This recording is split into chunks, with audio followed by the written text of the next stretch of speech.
मेरे स्कूल के कोच थे, वो हमेशा ये कहते थे कि पहली बॉल खेल के आओ और लास्ट बॉल खेल के आओ, जो मेरे लिए एडवाइस थी वो, जो मुझे बाद में पता लगी कि इसका मतलब क्या है। कोचिंग एडवाइस तो ऑब्वियसली जिस तरह आपने खुद बोला कि अंडर 16 से मैं बहुत ज़्यादा कोचेस के अंडर खेला।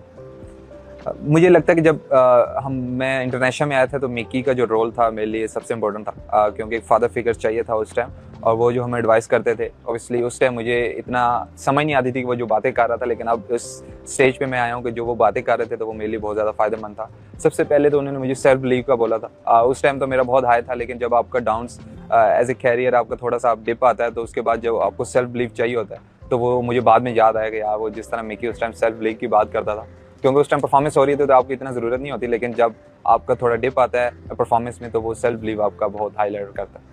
मेरे ख्याल से जिस तरह सैम खेल के हुए आ रहा है 2-3 साल से, मैं उसके साथ हूँ, अभी मेरे 6-7 महीने हो गए उसके साथ, तो खेल के मज़ा आ रहा है उसके साथ। और बाकी दोनों का माइंडसेट एक ही है कि भाई जहाँ भी बैट बॉल मिल जाए उसको तो फिनिश करेंगे, लाज़िम बात है।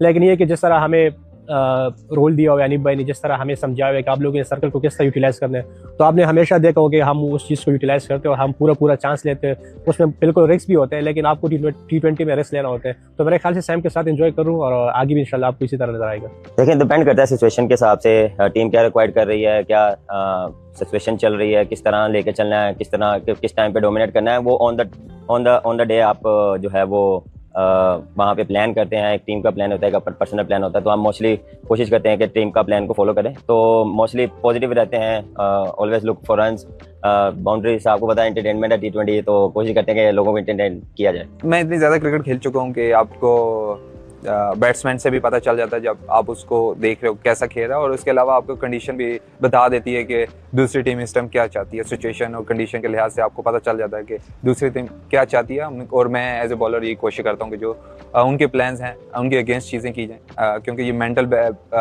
वॉर भी चल रही होती है बॉलर और बैट्समैन के दरमियान, तो वो जीतना सबसे इंपॉर्टेंट है बानिस्बत आप फिजिकली, क्योंकि जब आप वो जीतते हो तो आप फिजिकली भी चीज़ें जीतना शुरू कर देते हो। काफ़ी चीज़ें माइंड में चलती हैं, लेकिन अपने आप को जो है वो जितना इजी रखता हूँ, अपने आप से बात करता हूँ। जब आप पहला बॉल खेलते हैं तो थोड़ी सी नर्वसनेस रहती है, तो उस दौरान अपने आप को, अपने नर्व्स को जितना कंट्रोल करेंगे उतना आपके लिए अच्छा है। पहला बॉल पेस करना भी एक टेंशन वाली बात है, लेकिन ये है कि अगर आप जब एक पहला बॉल पेस करो तो सारा वो जो क्या कहते हैं जो प्रेशर है वो बिल्कुल उतर जाता है। लेकिन मैं हमेशा पहला बॉल पेस करता हूँ, चाहे डोमेस्टिक में हो, चाहे क्लब क्रिकेट में हो, चाहे इंटरनेशनल क्रिकेट में हो, तो ये शुरू से ही ऐसा है। लेकिन आपको शुरू के अगर 1-2 बॉल मिल जाए तो काफ़ी कॉन्फिडेंस मिलता है और आपसे प्रेशर भी उतर जाते हैं। देखिए, एक तो कलमे पढ़ने हैं और उसके बाद आप देखना कि जो बैट्समैन एग्रेसिव भी हैं, लेकिन उनकी ऐसी वीकनेस तो ऑब्वियसली होंगी। आपने कोशिश करना है कि उसको क्योंकि